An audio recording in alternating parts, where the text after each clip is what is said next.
silence, searching for a heart that will love me, longing for a child that will give me, give it all, keep on telling. There's a God that walks over the earth. He's searching for a heart that is desperate, and longing for a child that will give it all, keep until. And he says, love me with your whole heart. You want it all today. Serve me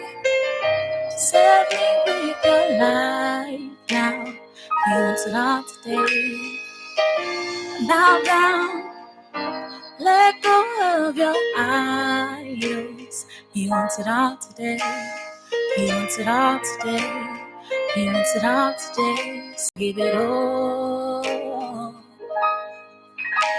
There's a God that walks over the earth. He's searching for a heart that is desperate, and longing for a child that will give him back, give it all. He wants it all. And he says, love me with your whole heart. He wants it all today. Serve me with your life now. He wants it all today. Bow down, let go of your idols. He wants it all today. He wants it all today. He wants it all today. So give it all of you, more of you. He wants it all today. Oh, all of you, more of you. He wants it all today. Oh, all of you, more of you. He wants it all today. He wants it all today. He wants it all today. So give it all. There's a voice that cries out in the silence, searching for a heart that will love him, longing for a child that will give him their, give it all. He wants it all.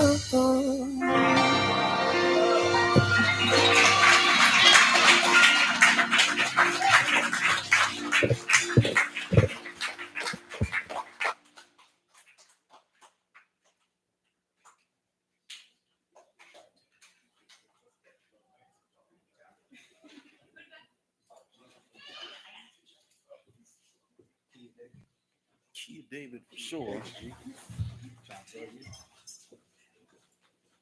Probably need to turn this on real quick.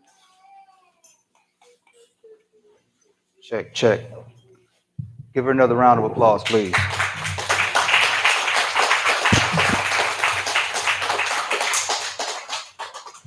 Praise the Most High God. Turn me down a little bit, bro. I don't want to be 12 gauging him in the face with the voice. You dig? Check. How's that sound, y'all? Cool? Bet. All right. So let's do, this is what we do, right? Haven't been out here in a long time, so good to see y'all. Good to be seen. Praise the Lord, I made it out here. Yes, sir. Marginally, just a small bit late, just a little late, not too late. So let's do this. Let's do the Sabbath disclaimer. Let's do the multiple response strategy. And finally, we're going to do the teaching style disclaimer. All right. So Sabbath disclaimer. And I got to do this because dumb doctrine is running rampant. So today is the Sabbath of the Most High God. It's on Saturday, by the way, not according to the lunar moon, whatever, right? In reality, it's on the seventh day. God is not hiding the seventh day. There's no worldwide conspiracy to make you and I worship him on another day. It's just silly. Furthermore, the Sabbath is a 24-hour period. Let's go to Leviticus 8. The same Gentile ministry that's putting out the garbage stuff, they putting out all types of weirdo stuff. Like all of a sudden, a day is only 12 hours. Well, see, Jesus said it. Yeah, well, was Jesus trying to tell us about the Sabbath? No. So let's see what Jesus himself, if you understand that the God of the Old Testament is Jesus Christ, then let's see how Jesus, or should I say, what Jesus says comprises a day, a 24-hour period. Leviticus 8, Sabbath disclaimer. Today is the Sabbath of the Lord, and it is a 24-hour period. Start reading at verse. Give me verse. Let's get straight to it. Verse 33. Give me verse 33. Go ahead, my brother. Ye shall not go out of the door of the tabernacle of the congregation in 7 days, until the days of your consecration be at an end. For in 7 days shall he consecrate you. Now, he said, don't go out the door of the tabernacle for 7 days. Does God mean during the night they can go out of the tabernacle? No. How do we know? Go ahead and read, sir. As he hath done this day, so the Lord hath commanded to do, to make an atonement for you. Therefore shall ye abide at the door of the tabernacle of the congregation day and night 7 days. Stop. Are we clear that a day has 24 hours? God himself says a day has 12 hours of night and 12 hours of day. Are we clear on that? A couple of y'all got some thumbs. All right, let's ground pound it then. Finish reading that, and I got another place for you. We're going to dance today. We having fun today. Go ahead, my brother. And keep the charge of the Lord, that ye die not, for so I am commanded. Now let's go to Exodus 12 real quick. Well, see, brother, Jesus himself said, yeah, okay. Exodus 12. Let's see what else Jesus himself said. If we want to, all of a sudden, we're going to pretend, like Brother Brian said, he said, you get into the truth and all of a sudden day don't mean night and night don't mean day. We're going to pretend that if I told you, hey, meet me Thursday the 14th at 6 o'clock in the morning, you would know exactly what time to come up to my house, right? If I said, hey, meet me Thursday the 16th at 6 o'clock at night, you would still show up at my house on Thursday the 16th. You wouldn't show up at my house on the 15th or the 17th. You guys would know what I'm talking about. A day is 24 hours. My point is, how come in reality a day is 24 hours, but all of a sudden the Bible, it's not 24 hours anymore? It's still 24 hours. Let's utilize our intelligence. Right. Furthermore, let me punch these clowns in the face with their dumb doctrine. Exodus 12. Give me verse 37 give me verse 40 real quick. No, give me 37 real quick. 37, come on. And the children of Israel journeyed from Ramesses to Succoth, about 600,000 on foot that were men beside children. Skip down to verse 40. Watch this. Go ahead, sir. Now the sojourning of the children of Israel who dwelt in Egypt was 430 years. Come on. And it came to pass at the end of the 430 years, even the self same day it came to pass. The self same what now? The self same day. The self same evening. The self same day. The self same day. So what we're about to talk about is that day. Go ahead, kind sir. It came to pass that all the host of the Lord went out from the land of Egypt. It is a night to be much observed unto the Lord for bringing them out from the land of Egypt. This is that night of the Lord to be observed of all the children of Israel in their generation. I thought it said day. And it says night too.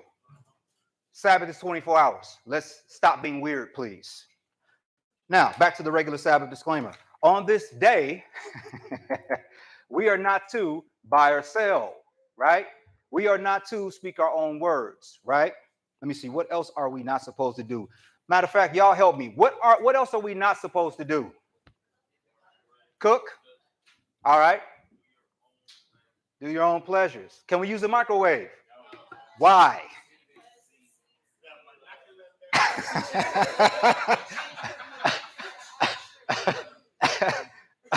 Right. It's the malaba, right. That's what it is. It's seething and boiling, and we don't seethe and we don't boil, right? If we have a business, does our business operate today while we here keeping the Sabbath? Okay, why? What does Exodus 20 say? Who else? Who else? Come on, who else? My cattle? My cattle? I can't lease my ox out to somebody and have them work my ox while I get to make some money and I'm sitting here? Right, because the Sabbath is holy. It's a holy day. We savvy on the Sabbath being a holy day. Now, what we supposed to do? We come here, we love one another, we care for one another, we watch out for the Lubims and the Sukims, and we don't let them up in here. Okay? We come here more specifically to learn how to become Elohim. What is Elohim? And God is a family, it is a species, and there's more to come in Elohim. That is why I come here. That is why we come here. If you're not here for that, and you're here to be a stumbling block, please leave. That being said, teaching style. No, multiple response strategies. I do not like talking to lights and cameras and whatever that ET looking weird thing on the top of that camera is. I don't like talking to those things. I like talking to real, sentient, thinking human beings. So I want to make sure that I did not drive 2.5 hours so you guys could just not understand what I'm talking about. And specifically with this lesson, this is academic. This is high-level academia we're about to deal with. Therefore, I want to make sure you guys understand exactly what the heck is going on. So I developed multiple response strategies. I know all of you, or a majority of you guys, know what's going on, but humor me, please. If you guys understand the concept is resonating, it is clear, what do? Thumbs up, man, like a Jamaican, all right? If you don't understand what I'm talking about, what you do, man? Thumbs down. Me no understand what you're saying, man, right? And if you kind of get what I'm talking about, what do? Thumb to the side. Homeboy, help me out, please, bro. Help me. And what's going to happen is when you throw a thumb to the side, me and you are going to lock in, and everybody else is going to disappear, and I'm going to take you through this until you get it. We savvy on what the multiple response strategies are for. Teaching style disclaimer. Y'all, Orthodox, grandpappy, grandmamas, preacher, teacher, whatever you want to call me, right? I'm a dude from the streets of Chicago, and I ran the streets for years and dodged the FBI and the Secret Service. And I had a communication style that helped me to facilitate not going to prison, right? That translated over into my teaching style. I will use a pop culture reference, a rap lyric, a poem, or something like that.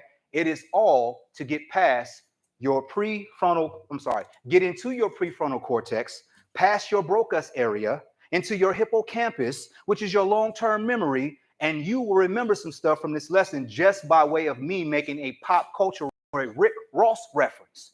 Y'all understand what I'm talking about? Some of y'all understand what I'm talking about. All right, now on to the lesson. Message to the message. Right. Message. Y'all just hit me with the heat. Message to the atheist and the evolutionist. Part 2. What do you believe? And here's the thing. I am not trying to convert an atheist to believe the God of Israel exists. That is not my job.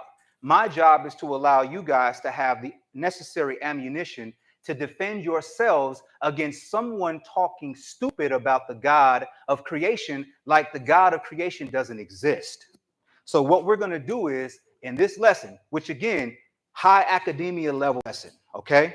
In this lesson, we're going to learn exactly what the difference is between an agnostic and an atheist. We're going to learn what a soft atheist is, or should I say a weak atheist, and strong atheism is. And then we're going to use external things in the common reality that we all share with the Bible to prove without a shadow of a doubt that God exists. See, it's easy in a room full of people that believe God. But what happens if one of you guys were put in a room where there was nothing but atheists? Could you defend yourselves?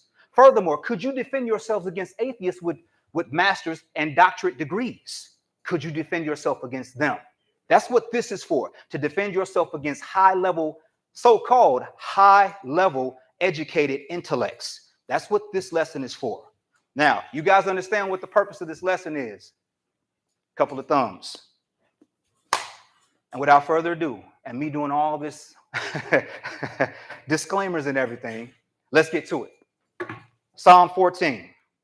Always got to set the tone. Psalm 14. I always have to set the tone. Psalm 14. We're going 1 through 3. Psalm 14, 1 through 3. Go ahead, sir. The fool has said in his heart, there is no God.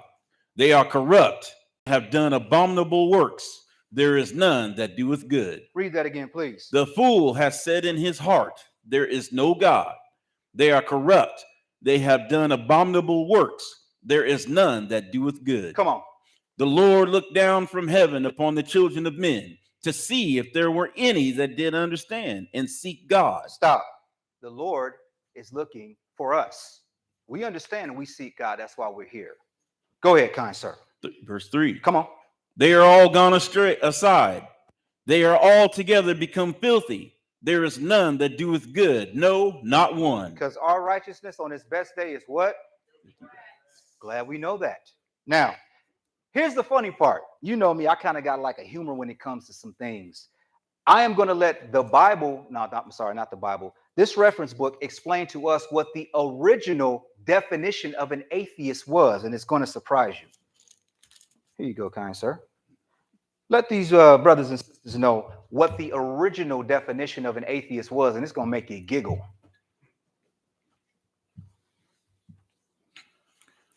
Tell them what book it is, please. This is the story of Christianity. Sweet. As in the case of Nero, it does not appear that this... Man, you reading like you on barbiturates. Read that thing, man. Come on. As in the case of Nero, it does not appear that this persecution was uniformly severe throughout the empire. Come on. In fact, it is only from Rome and Asia Minor that there are trustworthy reports of persecution at this time. In Rome, Flavius Clemens and his wife Flavia Domitilla, who may have been related to the emperor, were executed. They were accused of atheism and of Jewish practices. Stop. They were accused of atheism and Jewish practices. It kind of sounds like those two are antithetical to each other, correct? How could you be an atheist and yet have Jewish practices? But here's the original definition of what an atheist is. Go ahead, sir. Since Christians worshipped an invisible God, pagans often declared them to be atheists. Stop. Please read that again, brother. Since Christians worshipped an invisible God. Stop. Since Christians, you know, us, worship a God that's not statues and that they can see, what did the pagans call us? Pagans often declared them to be atheists. So the original definition of an atheist was a Christian. So that's the first thing you hit them with. I don't know. Are you an atheist? Yeah. Oh, good. So you believe in God? No, I'm an atheist. Well, the original definition of an atheist was a Christian. So you believe in God, right? No, they don't believe in God. Now, here's the modern definition of atheism. And this actually comes from atheists. It came from AmericanAtheist.org. I'm fair. I'm a fair dude. So remember, original definition was a Christian. Modern day definition is this. Go ahead, sir. What is atheism? Atheism is one thing, a lack of belief in gods. Atheism is not an affirmative belief that there is no God, nor does it answer any other questions about what a person believes. Stop. So wait a minute.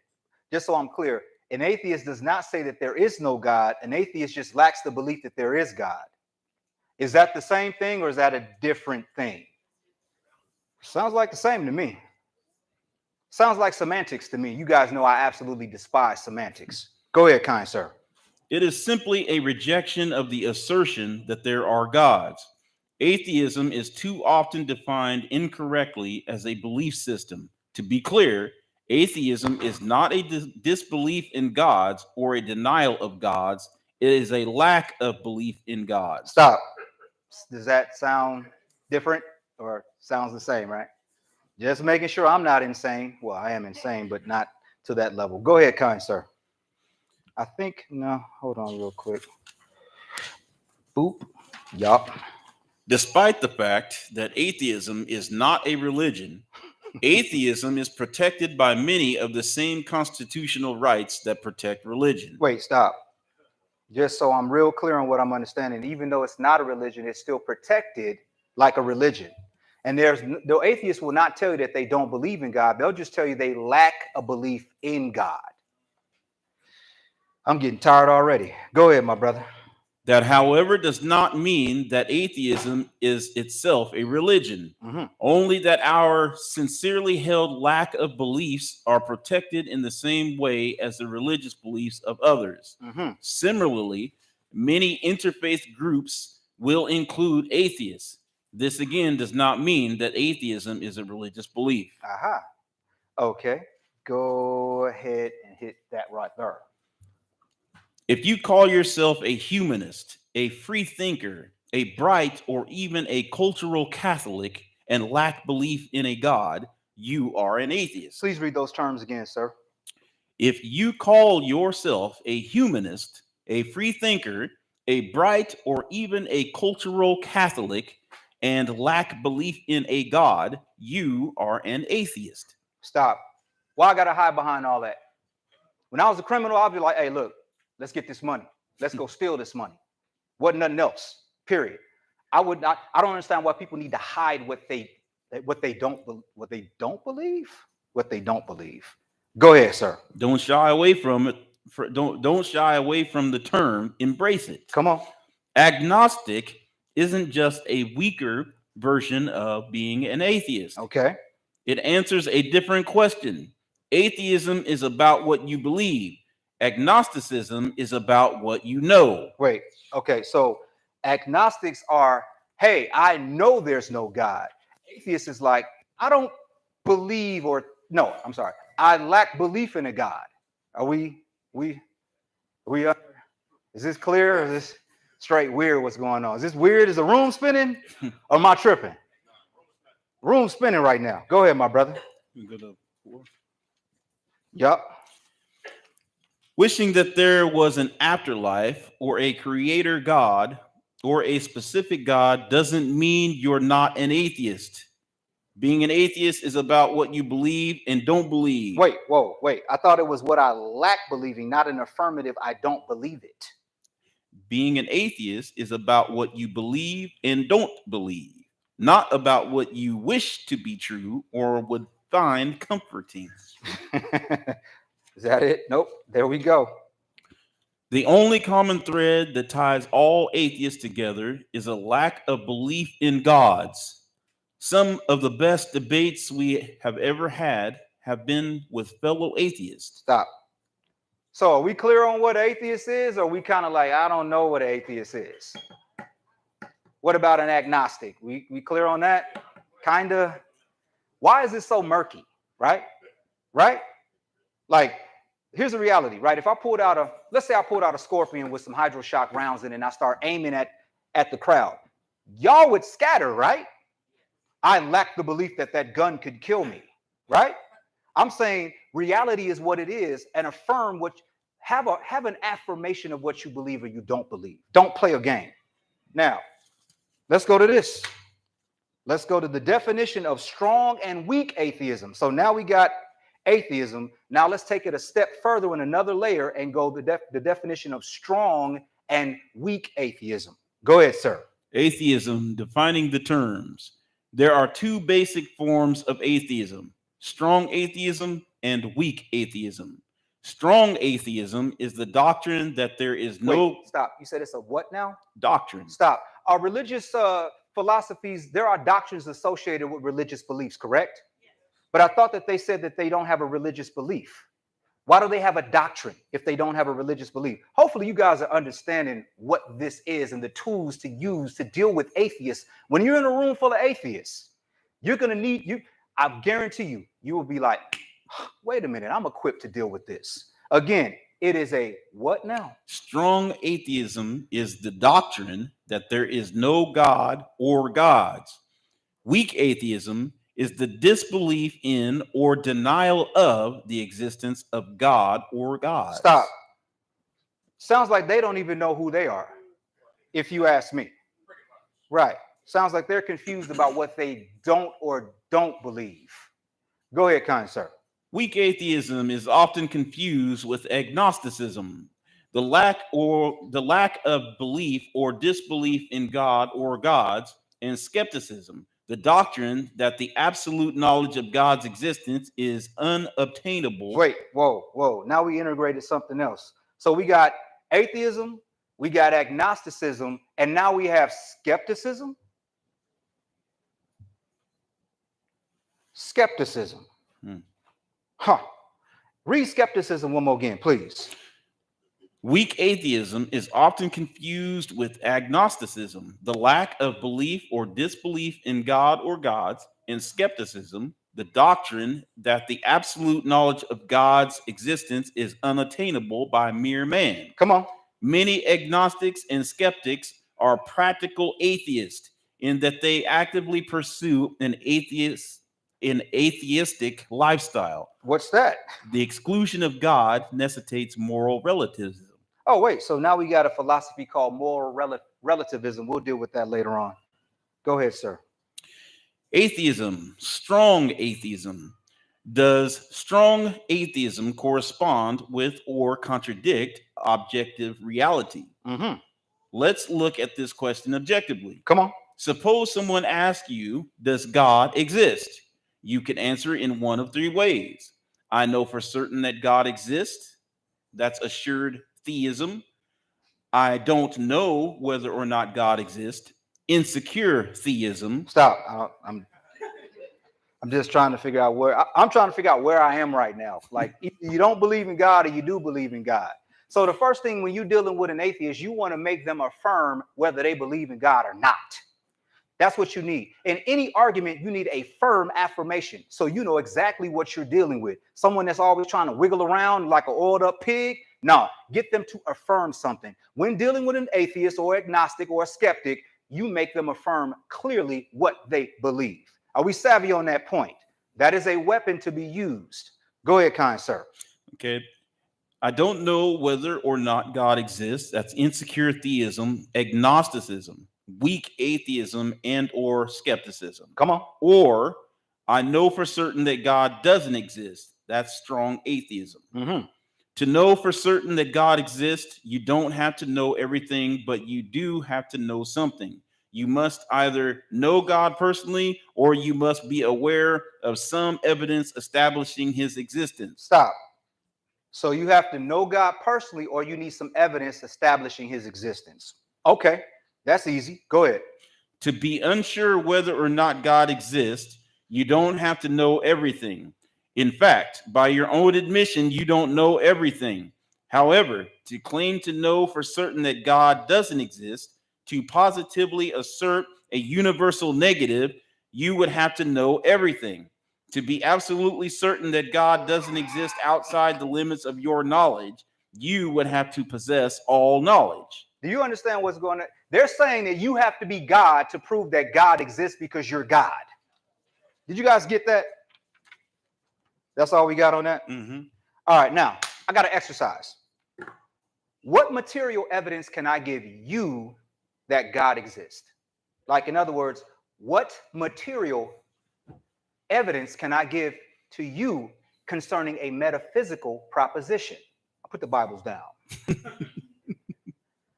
God is a metaphysical proposition, right? God is a spirit, correct? All right, watch this. I'm going to show you something that you can do. It's called the giraffe exercise. I want everyone in here to think about a giraffe. Now, let's look around. How do we know everyone in here is thinking about a giraffe? But are some of you thinking about a giraffe? That's my point. We're talking about a metaphysical proposition that someone wants material, demonstrable things to prove. But just like you and I thinking about a giraffe, I cannot tell if you guys are thinking about a giraffe just by looking in the physical world, because your thought process is a metaphysical proposition. I know that might be slightly confusing. Let me give it to you like this. Anyone familiar with the spectrum of light? Okay, we're good. We understand the spectrum of light. And how much of the spectrum of light do we see? I will give you the exact number. We see 0.0035% of the entire spectrum of light. Now, do I need to see the entire spectrum of light to understand that the entire thing exists? No. Again, I cannot give an atheist a concrete material proposition to make them believe in God. But what I can do is let them understand that if we're talking about something that is supernatural, then we have to go and look at it from a supernatural standpoint. Are you guys kind of following me a little bit? All right. Now, let's get to agnostic versus atheist and which one a person identifies about. And we'll get back to the Bible. I'm just laying the foundation. Y'all got to work with me on this. Again, this is high level stuff here. So we're going to go 1, 2, 3, and 4. Just what is highlighted. That's all. Go ahead, kind sir. Thomas Henry Huxley, born 4 May 1825. This is Darwin's homeboy, by the way. Anyone heard of Charles Darwin? Anyone familiar with anyone familiar with his work on Origin of Species? Can anyone tell me what the entire name of that book is? Before you read that, read this to him. That's the name of the book is named this. Go ahead, sir. T.X. Huxley was a prompt on the origin of species by means of natural selection, or the preservation of favored races in the struggle for life. Please read that again. I don't think they heard what that book's title is. Go ahead, sir. On the origin of species. Everyone's familiar with that part of it. They truncate it and tell you on the origin of species, but they never tell you the entire name of the book and the subject matter of said book. Go ahead, sir. By means of natural selection, or the preservation of favored races in the struggle for life. The preservation of the favored races in the struggle of life. And according to Darwin, who's the favorite races? I don't even think we got to say that. So we're about to read about T.X. Huxley. T.X. Huxley was a proponent of Darwinism, right? Which is, and I dealt with evolution in the first lesson. That's beyond the scope of the second lesson. Go ahead, kind sir. Let them know who the father of modern agnosticism is. Go ahead, sir. Thomas Henry Huxley was an English biologist, comparative anatomist, known as Darwin's bulldog for his advocacy of Charles Darwin's theory of evolution. And that's macro and microevolution. I understand microevolution. I do not believe in macroevolution. Go ahead, sir. Thomas Huxley's 19th century agnosticism. Agnosticism is of the essence of science. It's the what now? The essence of science. So agnosticism is wrapped in a guise of science, just so we're clear. Go ahead, sir. Whether ancient or modern, it simply means that a man shall not say he knows or believes that which he has no scientific grounds for professing to know or believe. Go ahead. Believer in unknowable phenomena, then like a Vienna Circle proponent of the view that talk of God is not even meaningful. Talk of God is not even meaningful because science is what's important, and science is demonstrable according to what they want you to believe, even though they've never observed a half human, half bat in the fossil record to substantiate us coming from an amoeba. Just so I'm very clear on that. Go ahead, kind sir. Originally coining the term in 1869, Huxley elaborated on agnosticism in 1889 to frame the nature of claims in terms of what is knowable and what is not. Come on. Huxley states agnosticism, in fact, is not a creed, but a method, the essence of which lies in the rigorous application of a single principle, the fundamental axiom of modern science. Yeah, in other words, the scientific method, right? Something is proven because it's demonstrable over and over again. That is what they're framing agnosticism behind. Unfortunately, the modern agnostics didn't even mention any of this. But go ahead, sir. In matters of the intellect, follow your reason as far as it will take you, without regard to any other consideration. In matters of the intellect, do not pretend that conclusions are certain which are not demonstrated or demonstrable. Okay, go ahead. By T.X. Huxley. Of moral purpose, I see no trace in nature. That is an article of exclusively human manufacture. He's talking about the creation of everything. He does not see God in the creation of everything. Go ahead, sir. And very much to our credit. said T.X. Huxley, scientist, educator, and supporter of Charles Darwin's ideas of evolution and natural selection. Come on. Huxley coined the word agnostic to describe his position on knowledge and religious belief. Wait, on knowledge and what? Religious belief. I thought it was about science. I thought agnosticism was purely about science. Now we see it being integrated with religion. You guys understand that this is a religion. Agnosticism, atheism is a religion. They have doctrines associated with it. And they want us to believe that we just poofed out of nowhere. Like literally poofed out of nowhere, not from God. Let me be clear. Like there's no such thing as ex nihilo, meaning out of nothing, which is where we came from. God said, let there be light, and that's what we're talking about. Go ahead. Hold up. Slow down. Follow me on this. They have in science, what they're trying to say is you and I exist from natural selection. You've heard of that, right? The problem with natural selection is they personify natural selection and they give it attributes of thought. In other words, they will say things like in natural selection, in its wisdom, did X, Y, and Z. So they personify natural selection like it's a thinking sentient, like it has thoughts. And then at the same time, they will say natural selection is random and unintelligent. They're just trying to replace God with this whole philosophy while saying that they're not Christians. I'm sorry, that they don't have a religion, that they're scientists. Are you following me a little bit more? Hold that thought. Hold that thought. We'll get to that. Hold that. Write that question down. We'll deal with it in Q&A. I don't want to take up too much time. Go ahead, kind sir. That one cannot and should not claim to know things for which there is no evidence. Come on. Agnostic is the non-committal position to knowledge of and belief in God's, put simply. Please read that one more time so we can understand that. Agnostic is the non-committal position. A non-committal position. To knowledge of and belief in God's, put simply. Now, the argument isn't science versus God.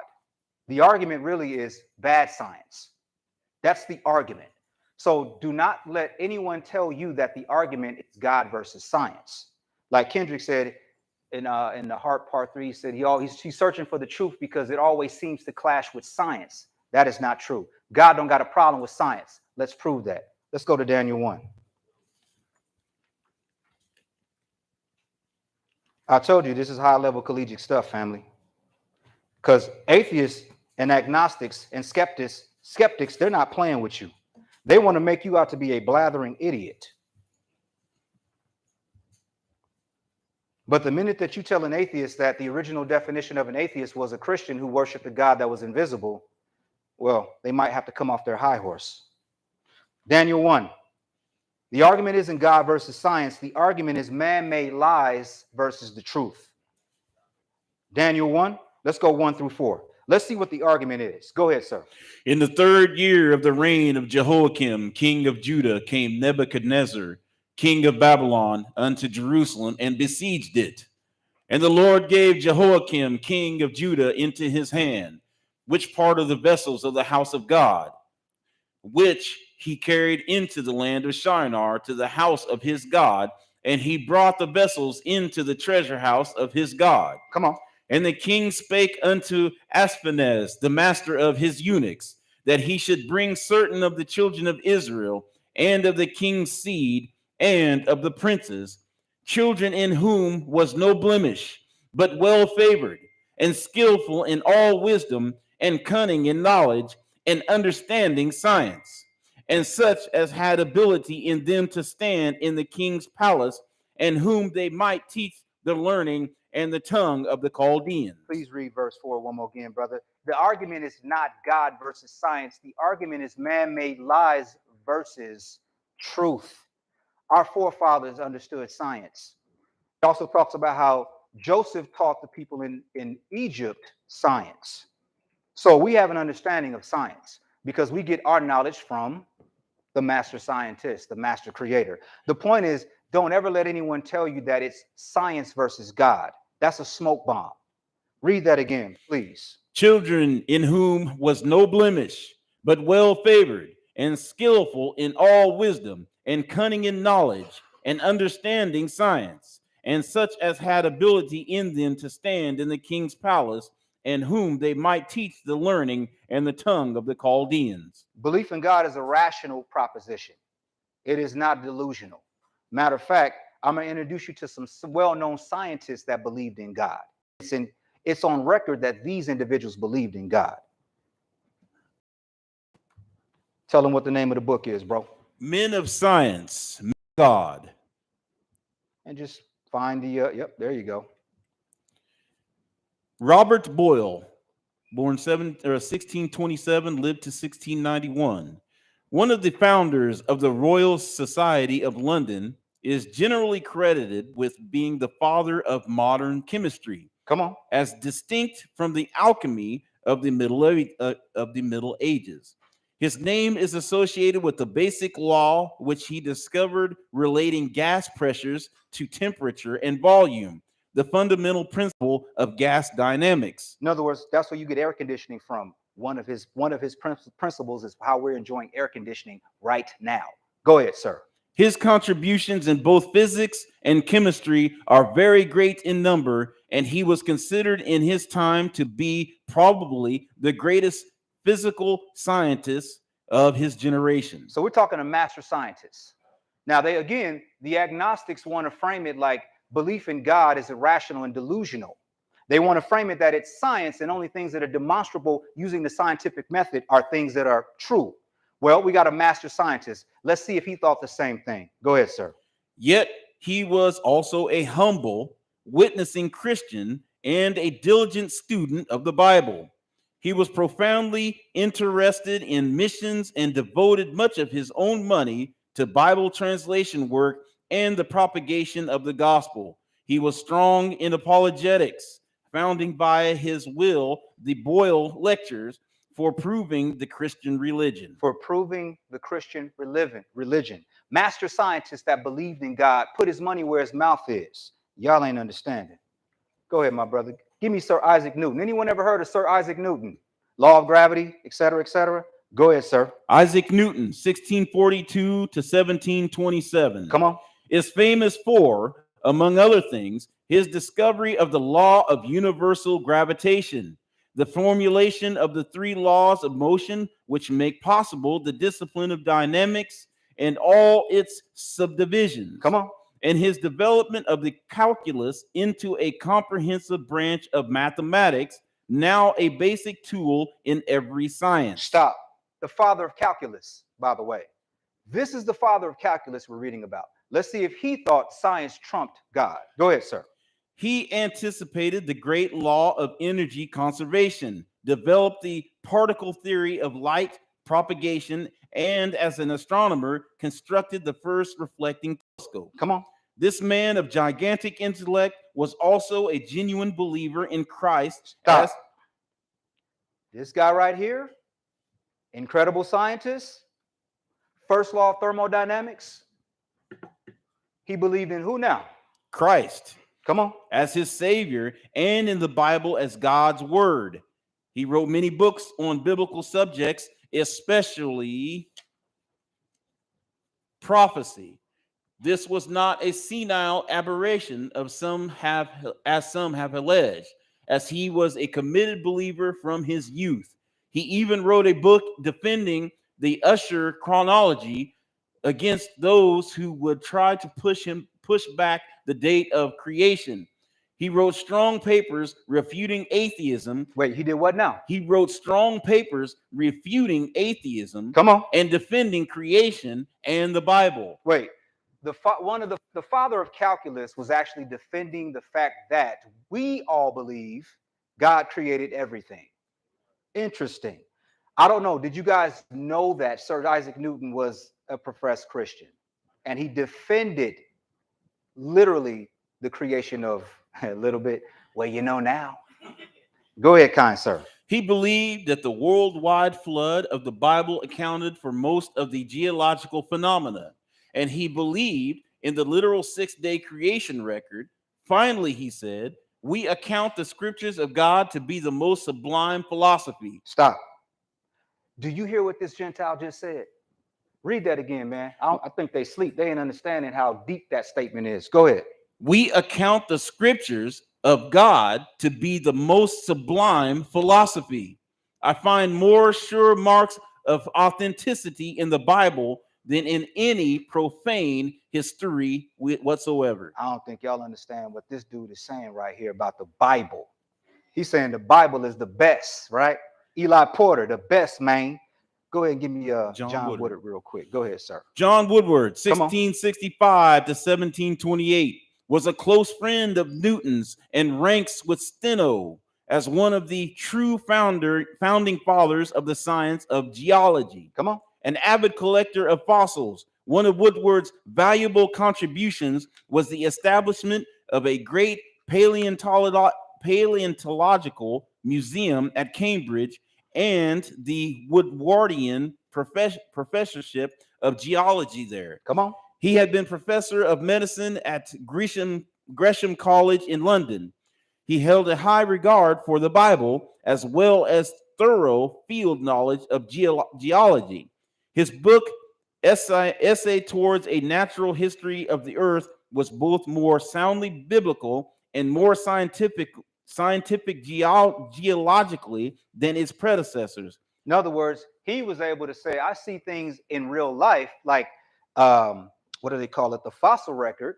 And he wrote a book on not only the fossil record, but he mingled it with God, with the intellect that created everything. In other words, he was not trying to put science against God. Hopefully you guys are understanding what we're reading and the importance of what we're reading.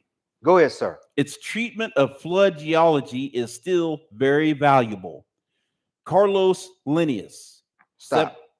Now, so we learned a lot just now. Now, let me ask you a question.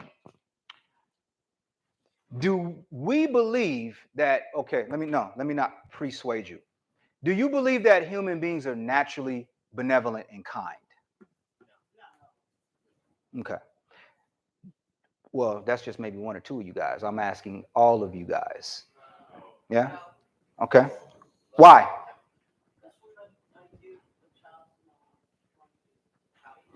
What else? What else? What else? In other words, how do you substantiate that human beings? Let me be clear on what I'm asking. Give me real life examples. Of course, hey, look, I'm teaching the Bible, so y'all know I know what y'all talking about. But I'm saying, give me examples in the world, in the common reality that we all share, that human beings are not naturally kind and benevolent. Rephrase it.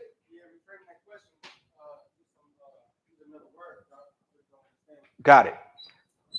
What do human beings do that we can give an example of that lets us know that human beings are not naturally nice and don't have the interest of other human beings ahead of their own? There we go.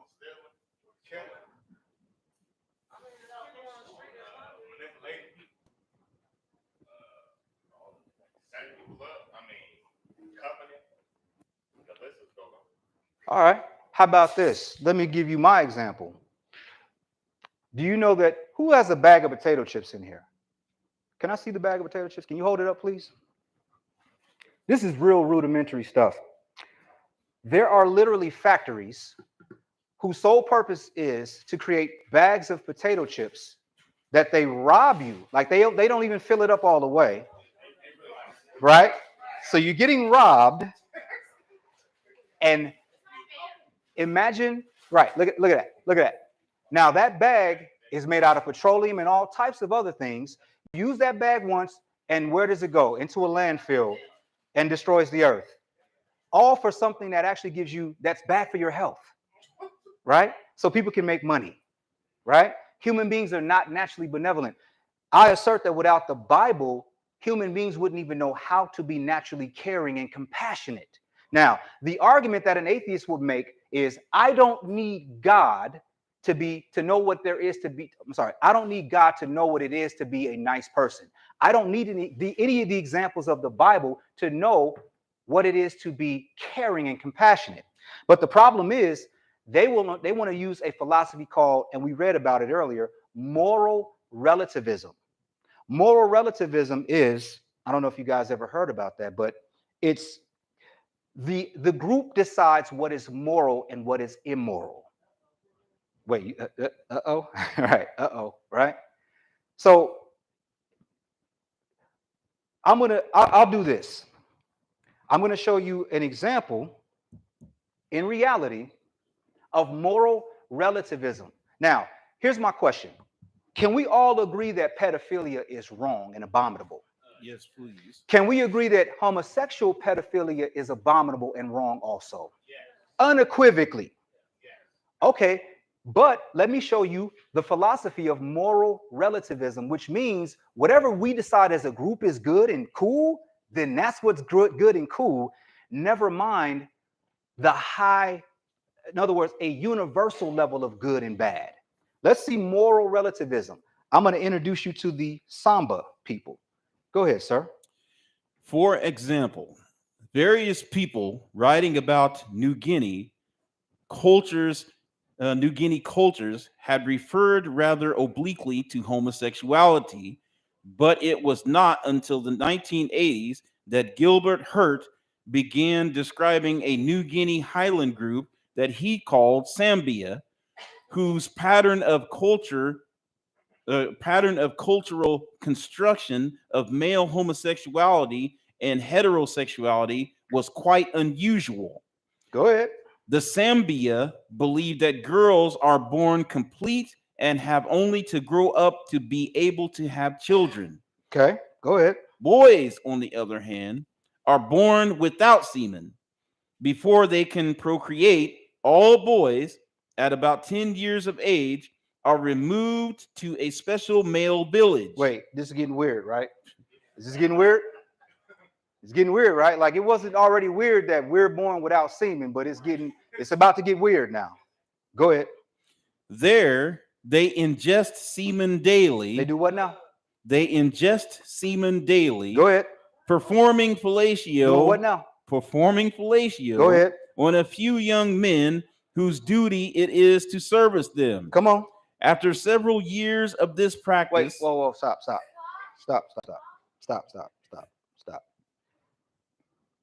Is this wrong? Yes. Right? But if you're an atheist and you don't have a bar, right, which is the word of God to tell us, or should I say tell the universe empirically what is right and what's wrong, whatever the group decides is right. Whatever the group decides is wrong. That's called moral relativism, which is garbage. There's only one thing. There's only right and wrong. But right now we're reading about a village where they take young boys and they literally make them ingest semen for, it said how many years? It said years, right? Several years. Several years. Do you understand what happens when you do not include God in your thoughts?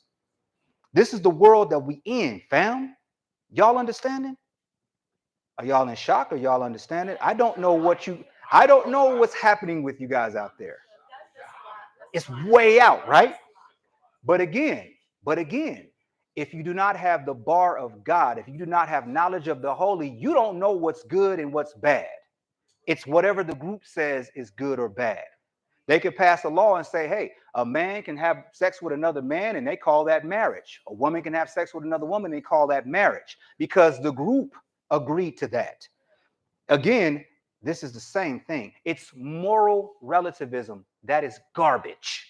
Don't let them hit you with that philosophy. If someone tells you, I don't need God to let me know how to be a good person, then you ask them about pedophilia, and more than likely they'll say, no, that's wrong. And then you tell them about these people, the Sambia in New Guinea.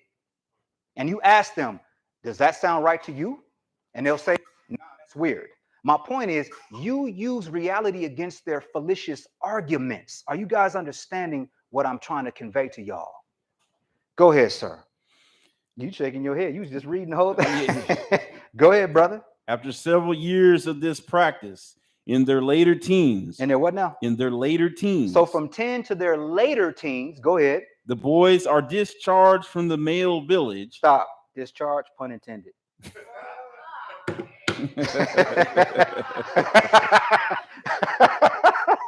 I'm sorry. The joke, I had to take that moment. It was perfect timing. Go ahead, kind sir. The boys are discharged from the male village, are married to young women, and from that moment lead exclusively heterosexual lives.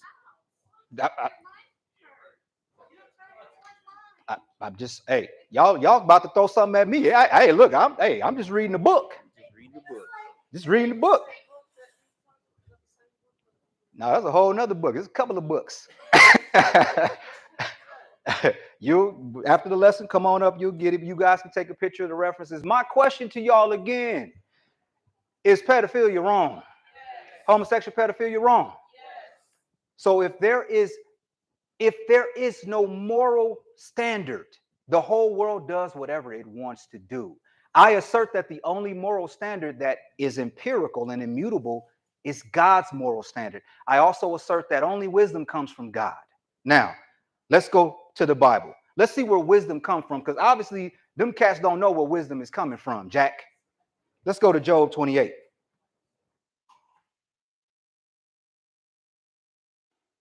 I don't need the Bible to tell me how to be a good person. And right after they say that, give me your 10-year-old son. If I had a son, I wish somebody would try to take my 10-year-old son to a village where he's going to be somebody's girlfriend. Real. That's a problem, G. Without God, you have no bar and no standard to live your life and make decisions with.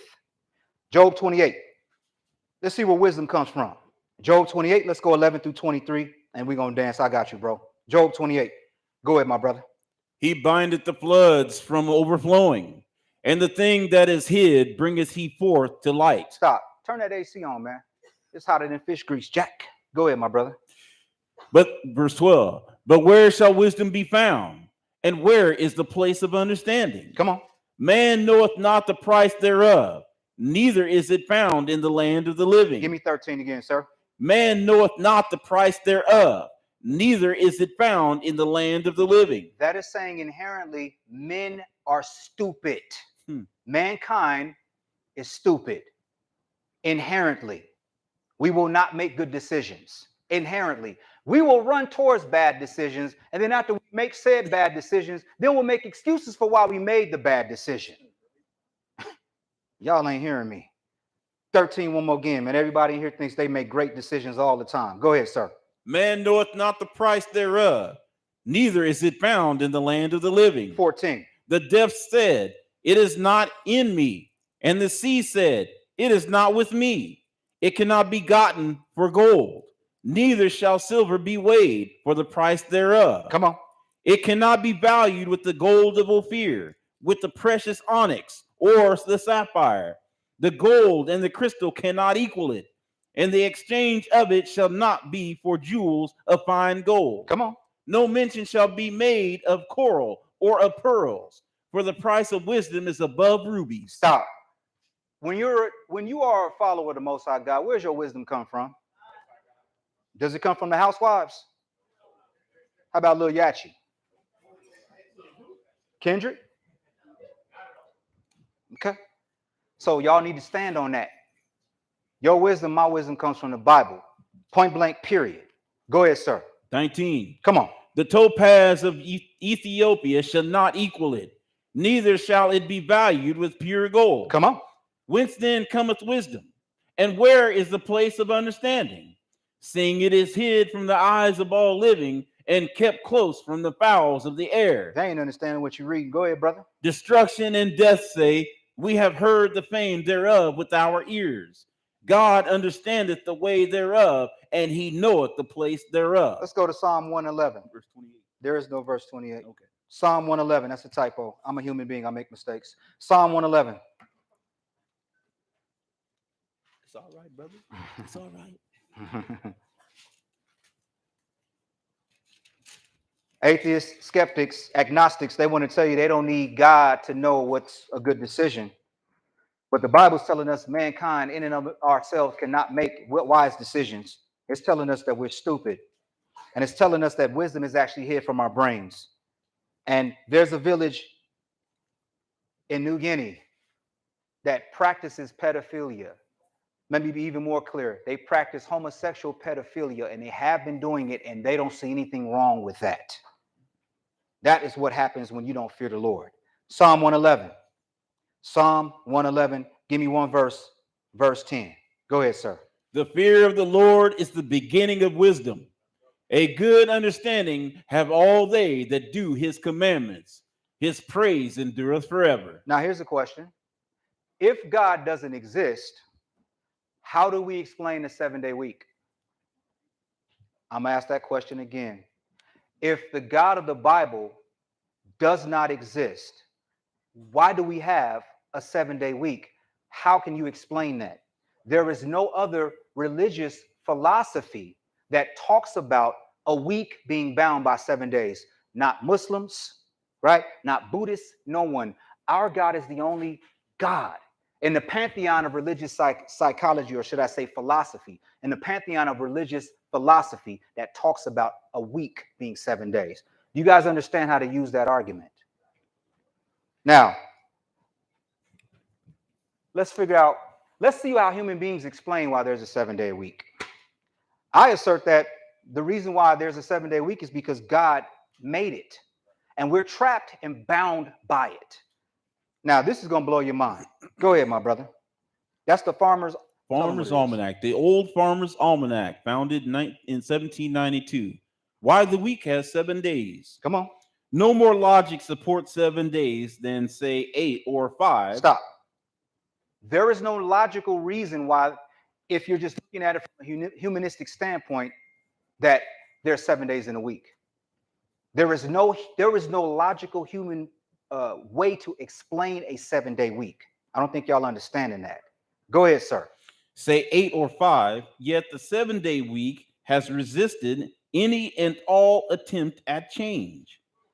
Unlike the year and the month, which correspond to the movements of the earth around the sun and the moon around the earth, the week has no astronomical analog. Go ahead. 7 days is roughly the same length of a phase of the moon, 7 days, 9 hours, but any system of timekeeping quickly falls apart due to the extra hours piling up.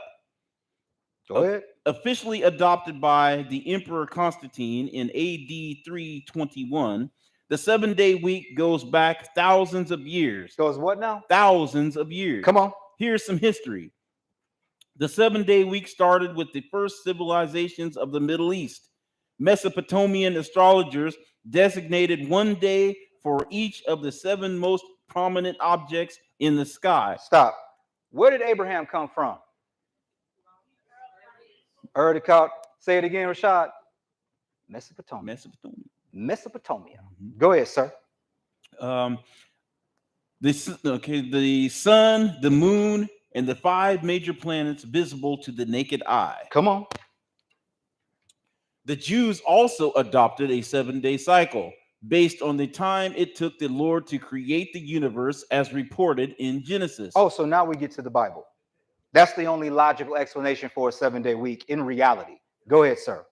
A new wrinkle in their week was the Sabbath, a day set aside for rest. This was the first time a culture had invented a holiday. Stop. A holy day. Stop. This is the first time humans on the planet caught wind of a holy day. And who told our forefathers and mothers about this? The only way to explain why there's a 7-day week cycle is the God of the Bible created it. That is empirical evidence that no atheist can get around.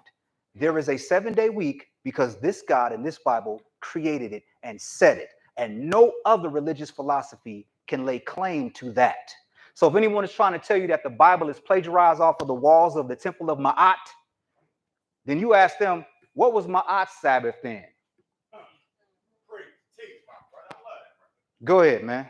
Somebody got that. Go ahead. This was the first time a culture had invented a holy day that occurred on a regular basis, unrelated to natural phenomena. Come on. The Romans adopted different weeks for business reasons. They thought of a week as the 8 days between market days.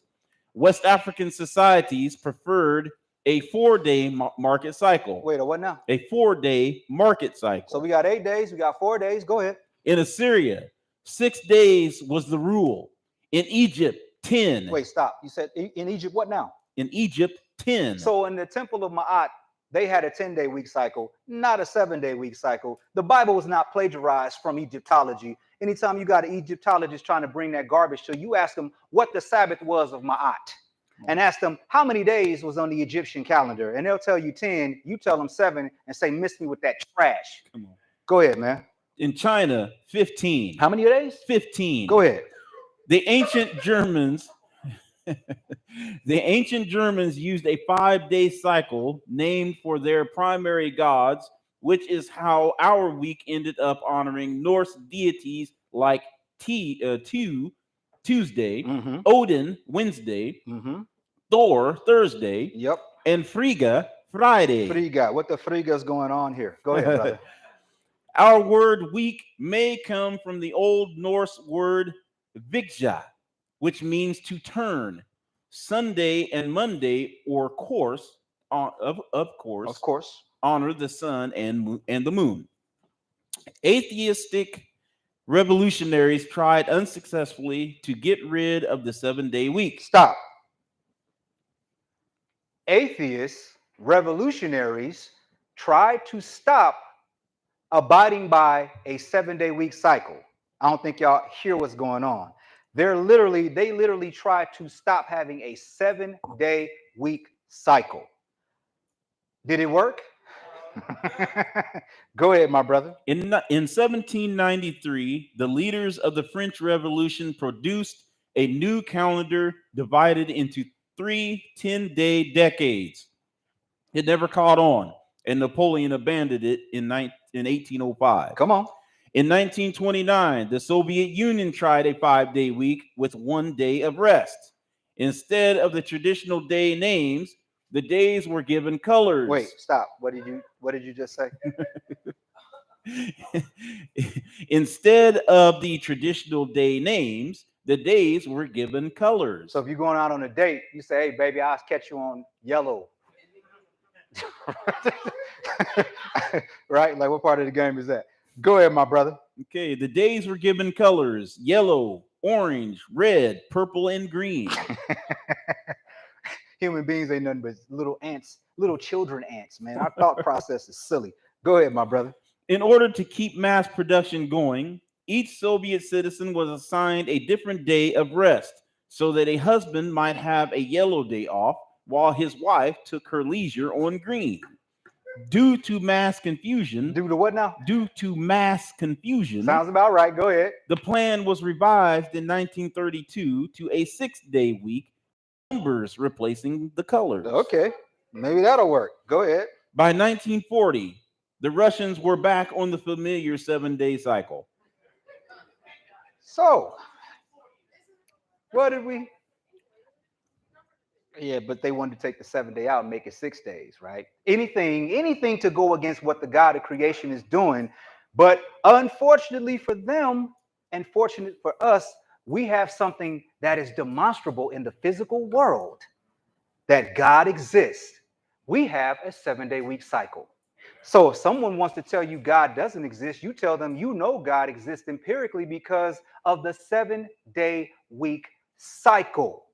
You guys understand that? Is that rational and logical? Is that demonstrable? Is that something we can say in reality is going on? It is not just my belief. It is a fact that it's a 7-day week cycle. Hopefully you guys appreciate that. Are we done? Finish that off, my brother. Somebody was always trying to come up with something better. In 1936, the League of Nations solicited proposals for world calendar reform and considered almost 200 different schemes, many of which rearranged the week. And we're back. Let's go to Psalm 8, please. The Holy One of Israel created a 7-day cycle, and the 7th day is holy. That is demonstrable. You can tell an atheist that, and you can take them to Psalm 8 and read this to them. Psalm 8. Let's go 1 through 3. The 7-day week cycle proves that there is a God. And furthermore, it proves that the God of the Bible is the only cycle. Their God didn't do that. The Vedas do not talk about a 7-day week cycle. Facts. Our God talks about a 7-day week cycle. Psalm 81, 1 through 3. Go ahead, my brother. O Lord, our Lord, how excellent is thy name in all the earth. Who hath set thy glory above the heavens? Come on. Out of the mouth of babes and sucklings hast thou ordained strength, because of thine enemies, that thou mightest still the enemy and the avenger. Come on. When I consider thy heavens, the work of thy fingers, the moon and the stars, which thou hast ordained. Stop. The moon and the stars was created by our God, ordained to go in a certain cycle, a certain elliptical orbit, a cyclical or elliptical orbit. And that's where we get our time from. And that's demonstrable in the Bible. Exodus 20. Someone wants to tell you God doesn't exist. You tell them God exists, and you say the God of the Bible is the God that exists. And then you take them here and read this to them, and you dare them to get out of a 7-day week cycle. I dare you. Exodus 20. Y'all not hearing me. God gives us demonstrable things in reality that we could slap people. We could pistol whip people with these verses. Right. Y'all not hearing me. Exodus 20. We're going 8 through 11. Not that I abdicate pistol whipping. Okay, let me just be real clear. I don't abdicate it. Exodus 20. It's a tool, but Exodus 20. Let's go 8 through 11. Empirical, immutable evidence, God exists. Exodus 20, 8 through 11. Go ahead, sir. Remember the Sabbath day to keep it holy. 6 days shalt thou labor and do all thy work. But the 7th day is the Sabbath of the Lord thy God. In it thou shalt not do any work, thou, nor thy son, nor thy daughter, thy manservant, nor thy maidservant, nor thy cattle, nor thy stranger that is within thy gates. Wait, you said God mentioned a stranger? He most certainly did. I thought the stranger was all going to die and everybody doesn't deserve salvation except Israel. No, sir. Oh, he mentioned the stranger. Oh, okay, just making sure that his house is a house of prayer for all people. Okay. All people. Verse 11, please. For in 6 days the Lord made heaven and earth, the sea, and all that in them is, and rested the 7th day. Wherefore the Lord blessed the Sabbath day and hallowed it. Let's go to Exodus 31. Somebody trying to tell you God don't exist, you take them to the Bible and show them the 7-day week. They can't get past it. People tried. 10 days, 15 days, 6 days, some colors. Didn't work out. Why? Mathematically, it doesn't make sense to pick 7. 7 is an odd number. Human beings gravitate towards things that are even. You understand what I'm saying? Like, that don't even make sense that there's 7 days, not 6.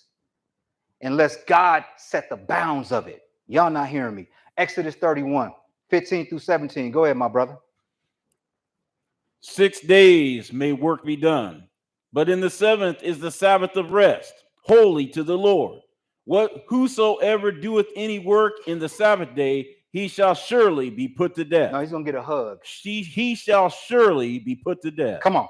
Wherefore the children of Israel shall keep the Sabbath, to observe the Sabbath throughout their generations for a perpetual covenant. Come on. It is a sign between me and the children of Israel forever. You take them to this verse in particular and say it is a sign of God, of his existence between my forefathers and humanity. Y'all not hearing me. Y'all not understanding. Hopefully y'all understand it. The 7-day week proves that God exists because he did it. He created it. He made it and really set it as a bound. Go ahead, my brother. Verse 17. Come on. It is a sign between me and the children of Israel forever. For in 6 days the Lord made heaven and earth, and on the 7th day he rested and was refreshed. The 7-day Sabbath, the 7-day week has a purpose, meaning the Sabbath. And also 7 is the number of completion with God. Y'all understanding that? And that's how we measure time. Speaking of time, Deuteronomy 33. This is another thing that proves God's existence. So hopefully, thus far, you understand the differences between agnosticism and atheism and skepticism, and you understand weak atheism and strong atheism, and you understand their arguments, and you understand how they're going to try to frame science against you. But you're going to let them know, no, it's not science versus God. And then you're going to tell them about people that were scientists, fathers, godfathers of science, and they literally obeyed God. And well, they obeyed the God, the white God that they knew. But my point is they weren't going against God as a whole. Hopefully y'all understand what I'm trying to bring forth here. Speaking of time, Deuteronomy 33, one verse, very tactical. Go ahead, kind sir. The eternal God is thy refuge, and underneath are the everlasting arms. And he shall thrust out the enemy from before thee, and shall say, destroy them. The eternal God. Let's go to Psalm 102. Speaking of time, here's another way to prove God exists. The God of the Bible more specifically exists. The God of Israel more specifically. Psalm 102. Psalm 102, we're going to dance. I got you, bro. Psalm 102, we're going to dance with the stars. That means skip, and that means the angels. Psalm 102, verse 12, and we're going to dance. I got you, brother. Psalm 102, verse 12. Go ahead, sir. But thou, O Lord, shalt endure forever, and thy remembrance unto all generations. Skip down to verse 18. This shall be written for the generation to come, and the people which shall be created shall praise the Lord. Read 18 again. They didn't understand that first part of it. Go ahead, sir. This shall be written for the generation to come, and the people which shall be created shall praise the Lord. Stop. What is going to be written for the generations to come? What? I'm asking y'all a question. This is an interactive class. This book, staying in our hands, shall be written for a generation to come. Come on, y'all. Go ahead, my brother. Finish that. 25. Skip down to verse 25. Go ahead. Of old hast thou laid the foundation of the earth, and the heavens are the work of thy hands. Go ahead, my brother. They shall perish, but thou shalt endure. Yea, all of them shall wax old like a garment. As a vesture shalt thou change them, and they shall be changed. But thou art the same, and thy years shall have no end. The God of Israel is eternal. Can we agree or disagree on that? Is God bound by time? Are humans bound by time? Therefore, there should be some evidence from an eternal being, right, that should be demonstrable in history before it occurred that would prove the God of the Bible is real. Is that true or false statement? All right. How about world powers? World powers, world superpowers and kingdoms called in a specific order. That should demonstrate God's existence, right? Let's go to Daniel 8. God called world kingdoms before they ruled, before they existed, in a linear order in the Bible. That's another thing that proves our God is God. We can go inside this book and see him calling out kingdoms in a linear order. Daniel 8. In other words, one after another. Linear. Unescapable. We're bound on our little point in a linear timeline is what we're bound by, where God is outside of our linear timeline. Hopefully you guys are understanding this. Daniel 8, let's go 1 through 8. Now, this is 551 BC, just so we're clear. And in BC, the numbers go down. Okay?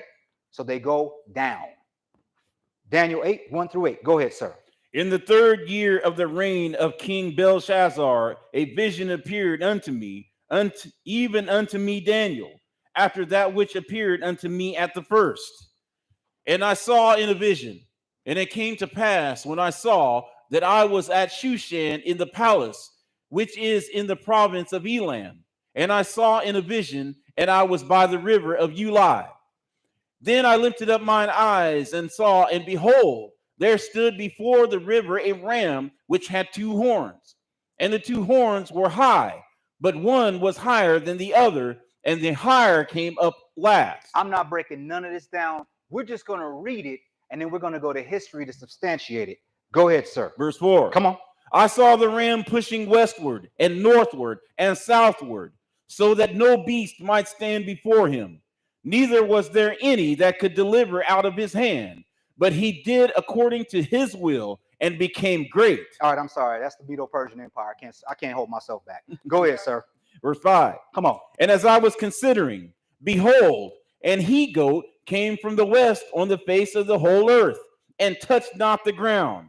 And the goat had a notable horn between his eyes. I'm trying to restrain myself. I'm not going to say nothing. Go ahead. And he came to the ram that had two horns, which I had seen standing before the river, and ran unto him in the fury of his power. Come on. And I saw him come close unto the ram, and he was moved with choler against him. Stop. Cholera is anger. Go ahead. And smote the ram, and brake his two horns. And there was no power in the ram to stand before him, but he cast him down to the ground and stamped upon him. And there was none that could deliver the ram out of his hand. So we got that ram with the two horns, and all of a sudden a he-goat comes and takes the ram with the two horns out. Again, I'm not breaking none of this down. I'm gonna let history prove what we read, not the book. Go ahead, kind sir. Verse 8. Come on. Therefore the he-goat waxed very great, and when he was strong, the great horn was broken, and for it came up four notable ones toward the four winds of heaven. Read verse 8 again. This is important, and I want this to stick in your minds. Go ahead, sir. Therefore the he-goat waxed very great, and when he was strong, the great horn was broken, and for it came up four notable ones toward the four winds of heaven. So we got from this one horn, four horns when it was broken. Skip down to verse 15. Verse 15. Go ahead, sir. And it came to pass, when I, even I, Daniel, had seen the vision and sought for the meaning, then, behold, there stood before me as the appearance of a man. And I heard a man's voice between the banks of Ulai, which called and said, Gabriel, make this man to understand the vision. Stop. Who's that man in the banks, between the banks of the Ulai? Who is that man? I'm asking you guys. Go ahead. 17. Yep. So he came near where I stood, and when he came, I was afraid and fell upon my face. But he said unto me, Understand, O son of man, for at the time of the end shall be the vision. So we're talking about a prophecy of end times. Go ahead, sir. 18. Come on. Now as he was speaking with me, I was in a deep sleep on my face toward the ground. But he touched me and set me upright. And he said, Behold, I will make thee to know what shall be in the last end of the indignation. For at the time appointed, the end shall be. So here's the understanding of those animals that we saw. And again, I don't need to break down nothing. The Bible's going to do it. Go ahead, sir. Verse 20. Come on. The ram which thou sawest having two horns are the kings of Media and Persia. Please read that again, sir. The ram which thou sawest having two horns are the kings of Media and Persia. Come on. And the rough goat is the king of Grecia. And the great horn that is between his eyes is the first king. Come on. Now that being broken, whereas four stood up for it, four kingdoms shall stand up out of the nation, but not in his power. Skip back up to verse 20. Go ahead. Verse 20 through 22 again. Go ahead, sir. The ram which thou sawest having two horns are the kings of Media and Persia. Come on. And the rough goat is the king of Grecia.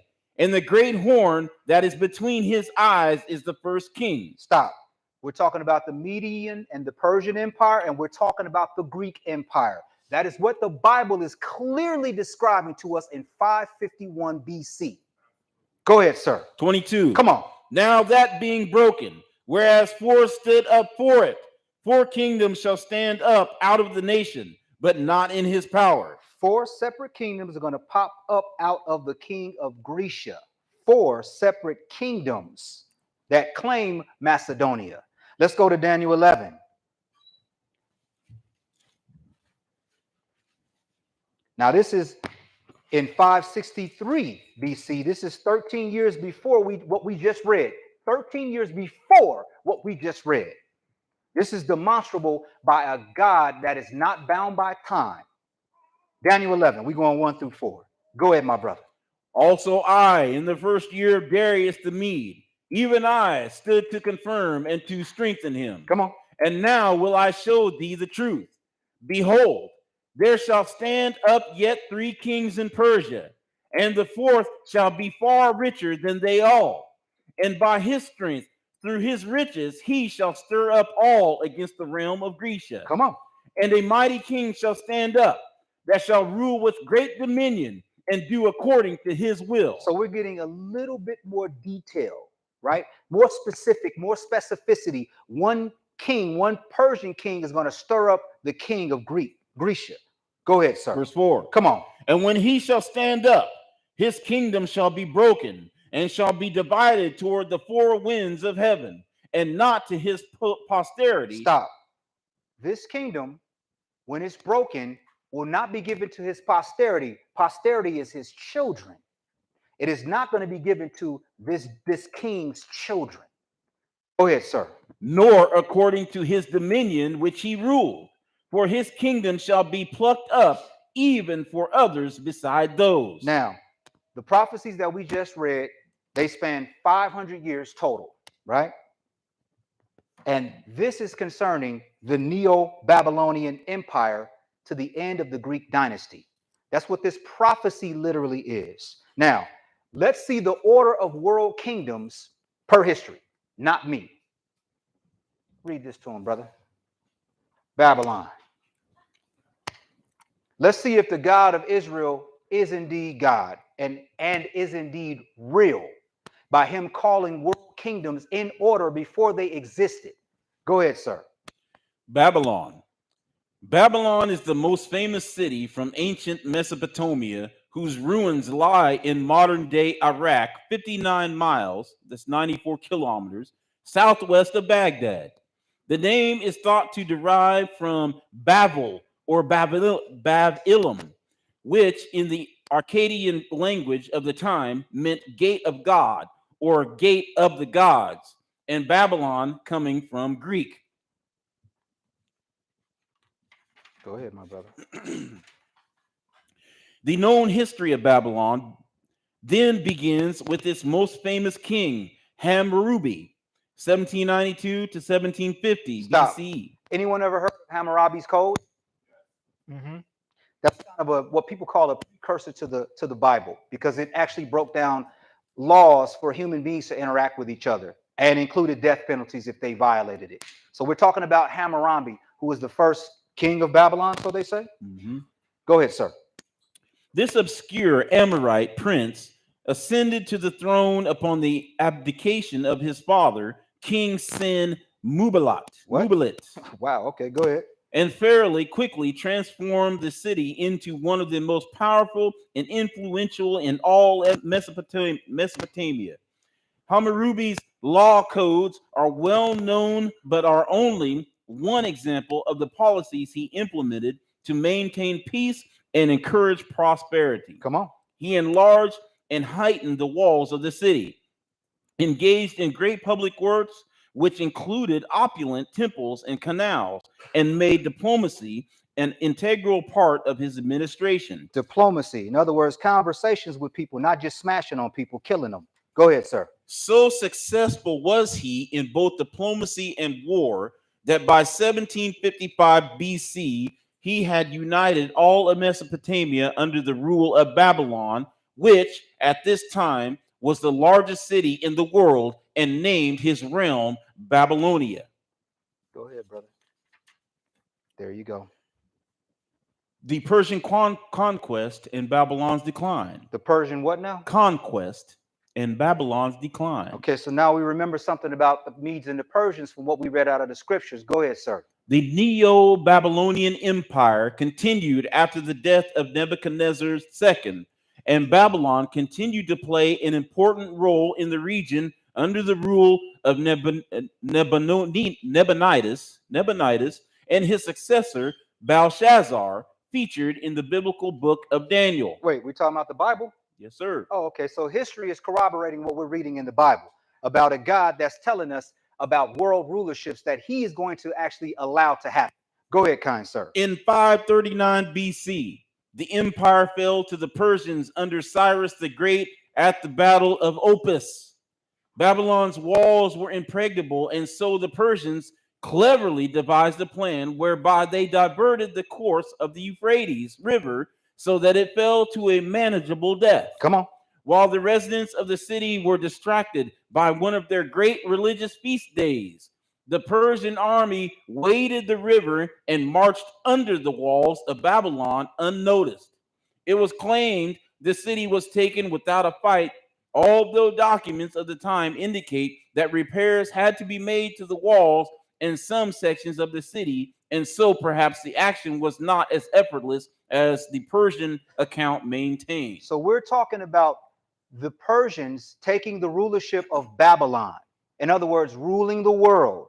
Again, we read about them in those two scriptures in Daniel, right? Those in Daniel 8 and Daniel 11, talking about world domination by certain kingdoms and kings. Go ahead, sir. Under Persian rule, Babylon flourished as a center of art and education.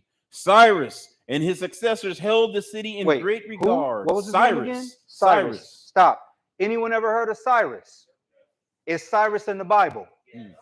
Go ahead, sir. Cyrus and his successors held the city in great regard and made it an administrative capital of their empire, although at one point the Persian emperor Xerxes felt obliged to lay siege to the city after another revolt. Come on. Babylonian mathematics, cosmology, and astronomy were highly respected, and it is thought that the Thales of Miletus, known as the first Western philosopher, may have studied there, and that Pythagoras. Stop. Anyone ever heard of the Pythagorean theorem? That's that guy. Go ahead, kind sir. Developed his famous mathematical theorem based upon a Babylonian model. When after 200 years, the Persian Empire fell to Alexander the Great in 331 BC. Stop. What was Alexander the Great the king of? Didn't we just read that in the Bible? We did. Is this something we can show an atheist that is spoken of in the Bible and show them in history? We can. That demonstrates God's existence? We can. I'm asking a question. You guys are okay. Just making sure that we can actually take something that's in the Bible in an order that it was written of 500 years before it actually happened and show them history corroborating that it happened exactly how it happened 500 years before it happened. Y'all understanding what we're talking about right now? Go ahead, kind sir.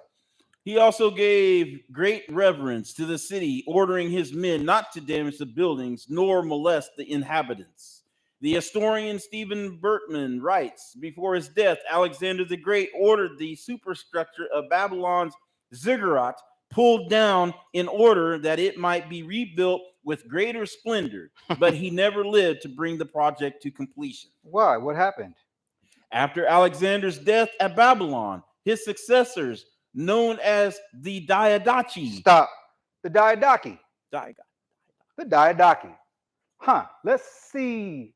Let's get some information on the Diadochi. Go ahead, sir. Diadochi, Greek for successors. For what now? Successors. Come on. Fought over his empire generally and the city specifically to the point where the residents fled for their safety, or according to one ancient report, were relocated. Tell them about the author, my brother. Go ahead. About the author, Joshua J. Mark, a freelance writer and former part-time professor of philosophy at Marist College, New York. Come on. Joshua J. Mark has lived in Greece and Germany and traveled through Egypt. He has taught history, writing, literature, and philosophy at the college level. So this ain't no slouch, is the point. Now, they said something about the Diadochi. The Diadochi was Alexander the Great's successors. Let's get some information on the Diadochi. Again, something in history that we can demonstrate in the Bible before it happened, and God said it was going to happen exactly how it happened, thus proving the existence of God. Y'all understand where we at right now? Some of y'all understand. Tell them about the Diadochi, my brother. Go ahead. Okay. This small print, forgive it. I know. Brother. I'm sorry. It's ant words, bro. I'm sorry. So forgive it, brother. Kingdoms of the successors of Alexander after the Battle of Issus, BC 301. Come on. Alexander the Great died suddenly at the age of 32, leaving no apparent heir or apparent successor. Stop. Was that spoken of in the Bible? Said it would not be, the kingdom would not be left to his what? Posterity. his children in the Bible 500 years before it happened. Go ahead, sir. Some 40 years of inheritance conflict. No, I'm sorry. 40 years of internecine conflict. Stop. How many years? 40 years. These cats fought 40 years for the kingdom. Go ahead, sir. Followed his death, as leading generals and members of Alexander's family vied to control different parts of the vast empire he had built. The Battle of Ipsus, fought in Phrygia, Asia Minor, present-day Turkey, in 301 BC between rival successors, resulted in the empire's irrevocable dissolution. This late 19th century map in Latin shows the four main kingdoms. How many kingdoms? Four main kingdoms. Stop. Per what we read in the Bible, it said 4 kingdoms would spring up out of Alexander the Great. And Alexander the Great's kingdom would not be left to his children. This is corroborating what we're reading in history is corroborating the Bible. Immutable, real, empirical evidence that God exists. This was written 500 years before that even happened. Y'all not hearing me. Go ahead, my brother. 4 main kingdoms that emerged after the battle. How many kingdoms? 4 kingdoms. 6 kingdoms. 4 kingdoms. Come on. The kingdom of Cassander, circa 358-297 BC. That's one general. Go ahead, sir. Consisted of Macedonia, most of Greece, and parts of Thrace. The kingdom of Lysimachus, second general. Go ahead, sir. 361 to 281 BC, included Lydia, Ionia, Phrygia, and other parts of present-day Turkey. The kingdom of Seleucus, 3. Come on. 281 BC, later the Seleucid Empire. Stop. The Seleucid Empire. Egypt, huh? Go ahead. Comprised present-day Iran, Iraq, Syria, and parts of Central Asia. Come on. The kingdom of Ptolemy I. Ptolemy, I'm sorry, that's Egypt. Go ahead, sir. Died 283 BC, included Egypt and neighboring regions. The map is by Edward Weller, died 1884, a London-based cartographer and engraver who made maps that were published monthly and distributed to subscribers of the newspaper Weekly Dispatch, and later published as Cassell's Weekly Dispatch Atlas. The scale of the map is given in Greek stadia. One state equaled 185 meters. How many kings came from Alexander the Great? And were they all the same kingdom, or were they different kingdoms? Different kingdoms.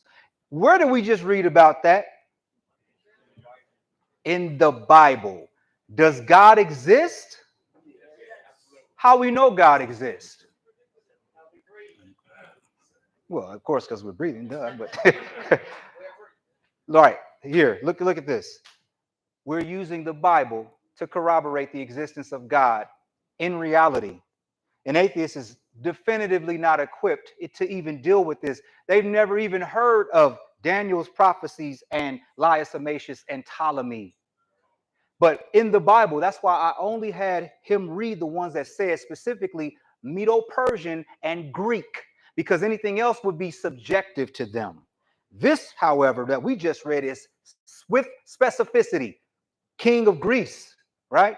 Medo-Persian Empire, 4 kingdoms. That is empirical. You can't get around that. You can try to dance around it, but you ain't gonna get around that. History is serving them.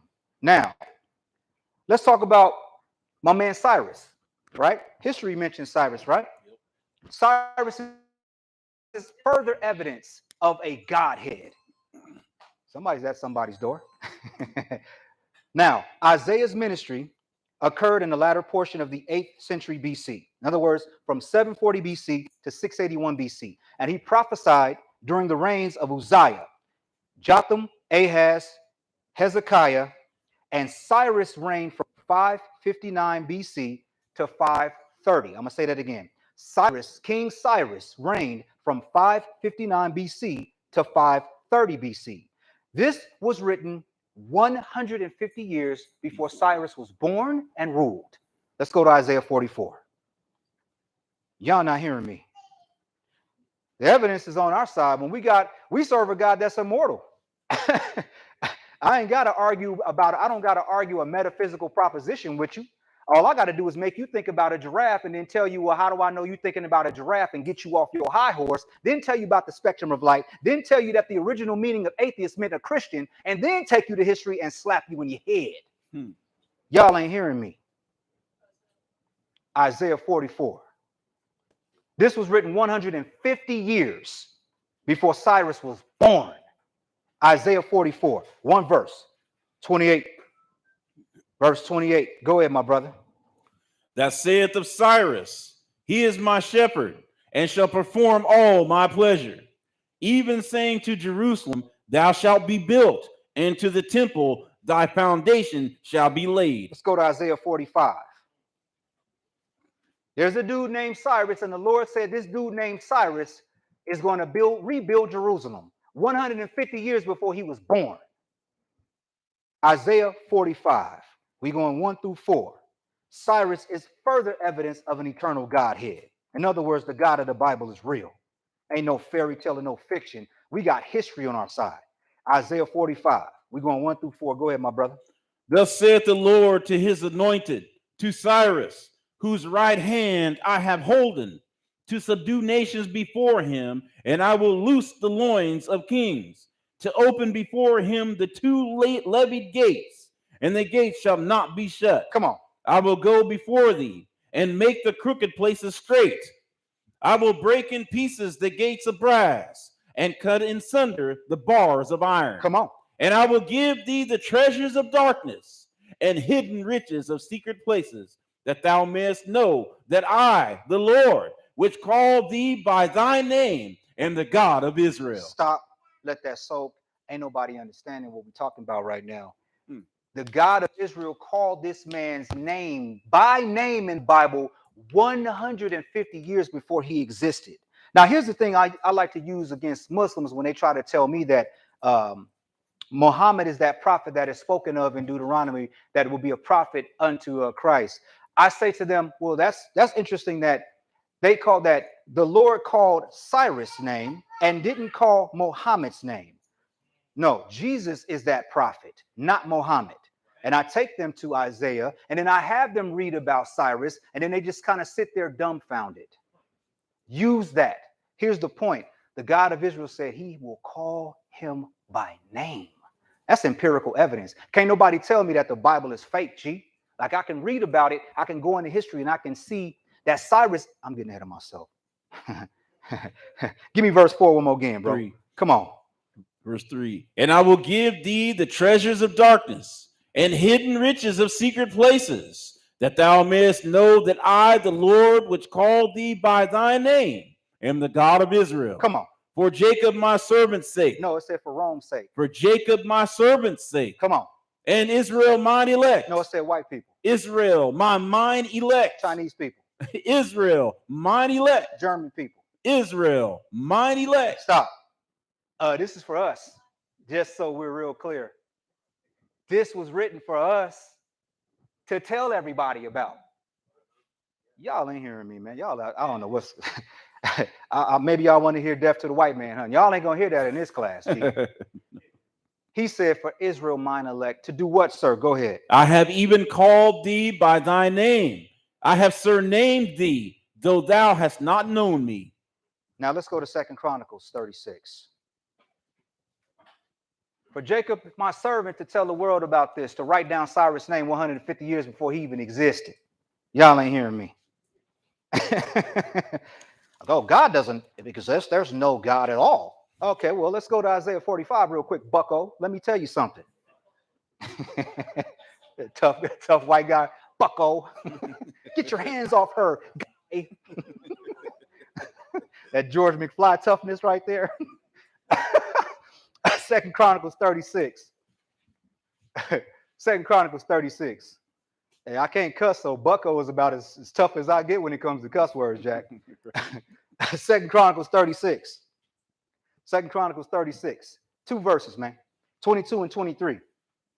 We got the diadochi that proves God existence. We got the Medo-Persian Empire. We got a dude being called in the Bible by his name 150 years before he existed, man. Y'all not hearing me. Furthermore, we got the Lord God of Israel telling us what he's going to do, and he did it, and it's recorded in history that he did it.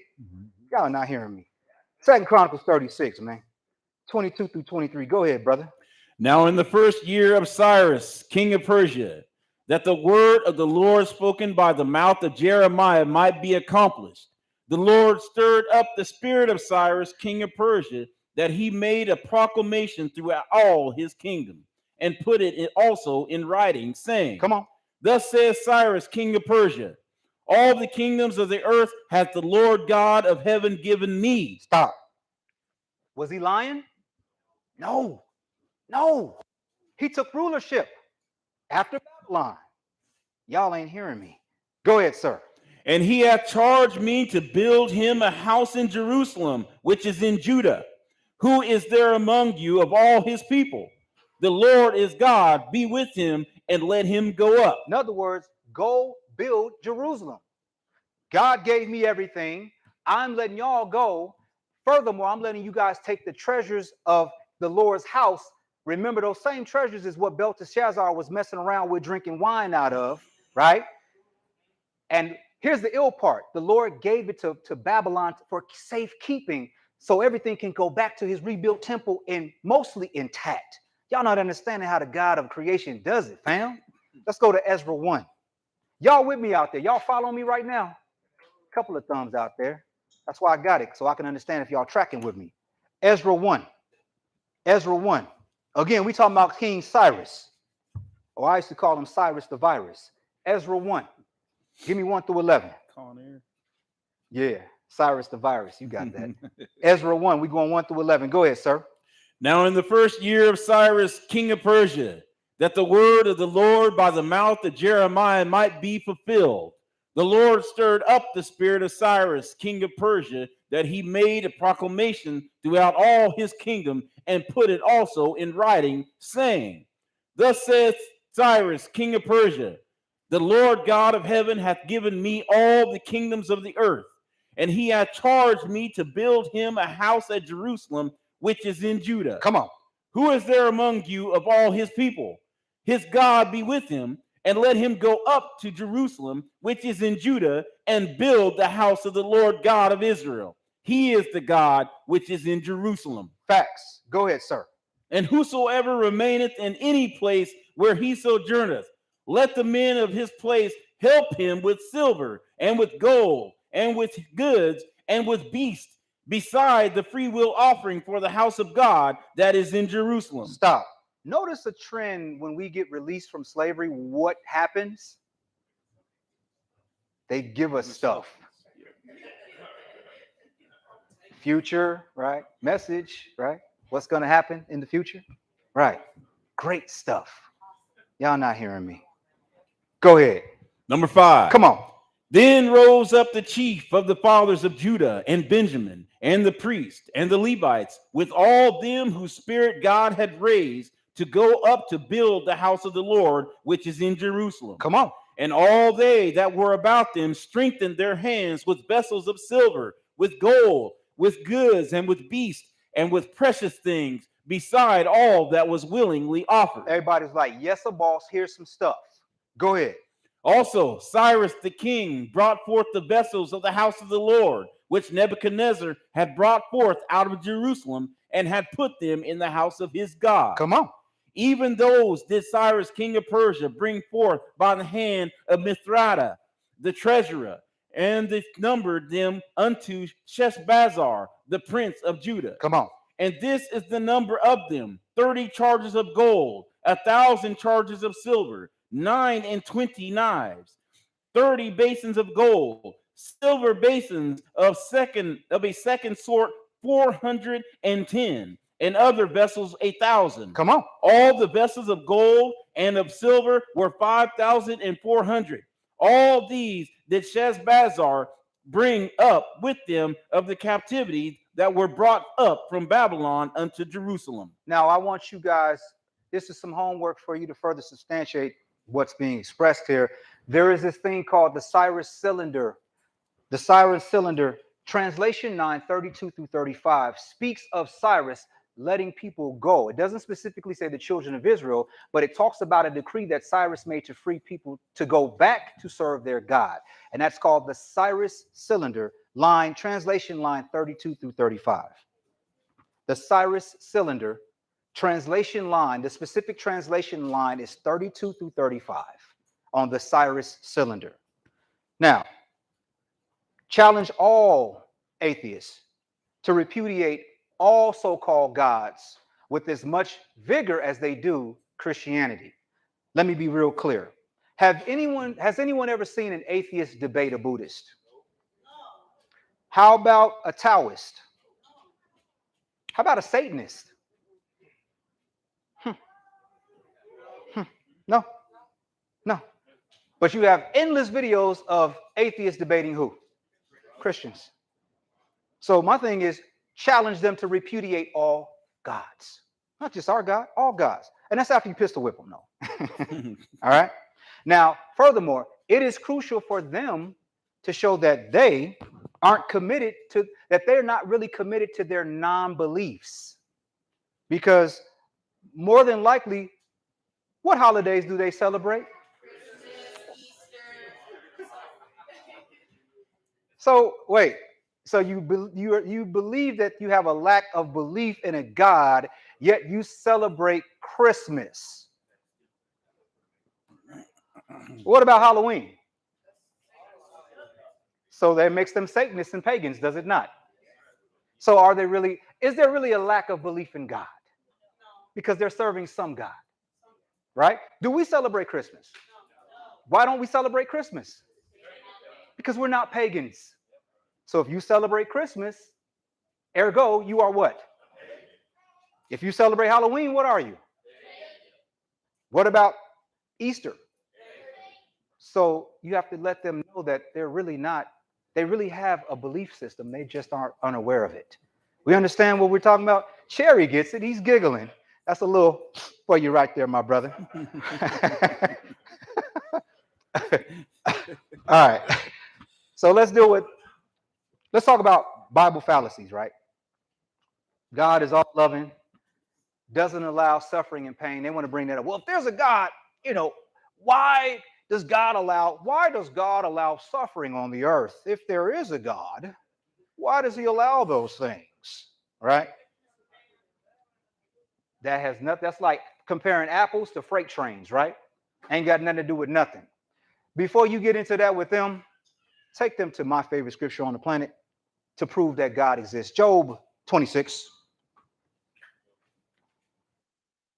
And I remember I worked for the railroad, and I was hanging out with a cool dude, and he was kind of an agnostic, And I said, man, look, God exists, bro. I can prove it to you out of the Bible. How? I took him here and had him read this. Job 26, go 4 through 7. And I don't even pull this out first. Like, honestly, this is like kind of the last thing I'll slap him with. Job 26, we're going 4 through 7. Job 26, 4 through 7. Go ahead, my brother. To whom hast thou uttered words, and whose spirit came from thee? Dead things are formed from under the waters, and the inhabitants thereof. Hell is naked before him, and destruction hath no covering. He stretcheth out the north over the empty place, and hangeth the earth upon nothing. Please read verse 7 again, sir. He stretcheth out the north over the empty place, and hangeth the earth upon nothing. Now, my question is, how did a writer 4,000 years ago in the desert taking care of sheep know what the earth looks like from off of the earth looking down at the earth? How did he know? How did Job know that the earth hangs on nothing in space? Now, I'm not going to debate the shape of it. I could care less. That's not going to put no money in my pocket. And the Lord is not going to quiz me on what the shape of the earth is. My point is this. That is a moot argument. I'll leave that for everyone else to argue about. But the point is, how did this man know that the earth hangs on nothing? And the earth hangs on nothing. Point blank, period. And everybody will agree with that. How did this man on the earth know about it? You know how he knew about it?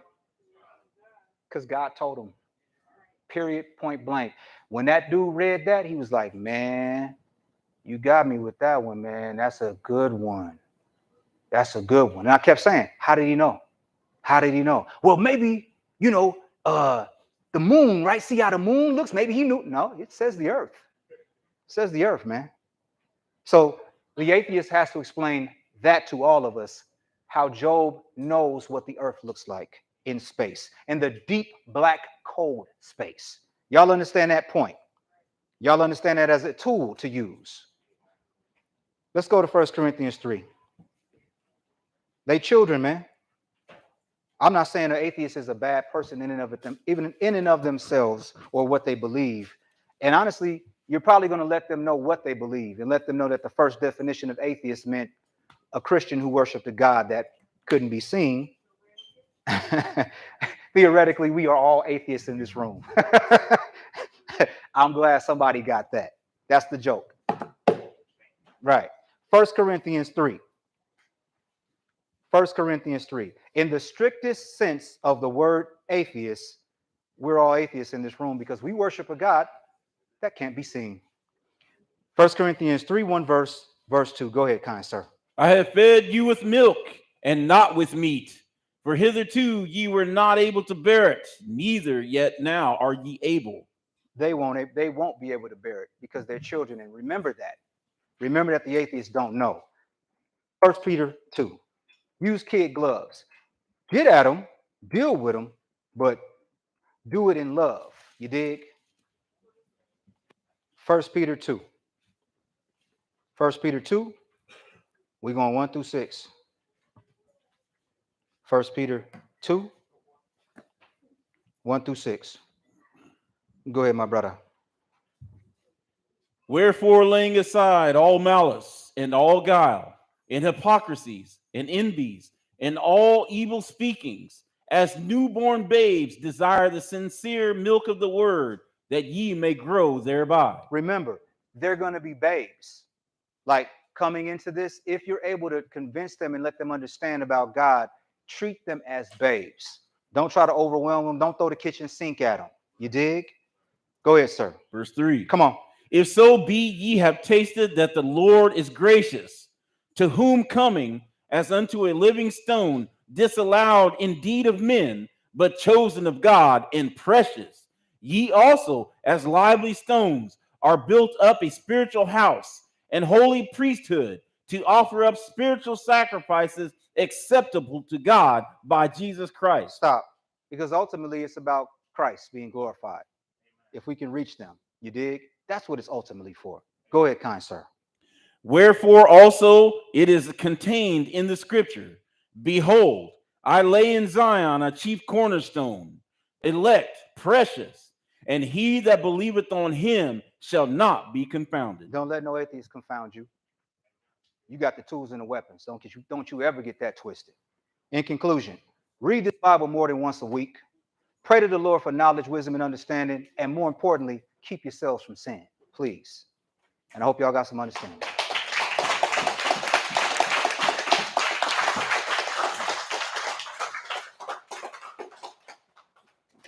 We welcome you and hope today's lesson increased your knowledge of the Holy Bible.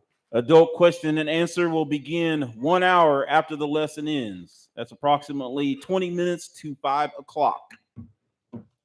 We have question and answer every Wednesday at 5 p.m. by a telephone conference line. The number and access code are located at the top of the lesson, or see the live stream of question and answer at www.thykingdomcome7.com. If you are interested in being baptized, please place your name on the list at the literature table. I know we have some names. We shall get together today and discuss a time in the upcoming week. The brother Rashad and I can be available maybe next Sabbath. Let's get together and talk about that. If you are interested in being baptized, please place your name on the list at the literature table. Remember to follow the dress code when attending our services. Men should remove all hats and all head coverings during service times. Women should wear a head covering, such as a hat or a scarf during the service. Women should not wear tight-fitting pants or skirts or revealing clothing. Attire should be modest according to the Bible. If your child becomes restless during the Bible lesson, we encourage you to remove your child from the room until he or she has settled. Your tithes and offerings are always appreciated. Please place your tithes and offerings in an offering envelope and deposit it in the offering box. Your cooperation is greatly appreciated. Again, thank you for coming, and we hope to see you on the next Sabbath. Peace. Peace. Also, for people that, I don't know, was here or there or wherever online, if you guys contributed to, thank you, brother. If you guys contributed to that family, we actually was able to raise, we raised $2,200.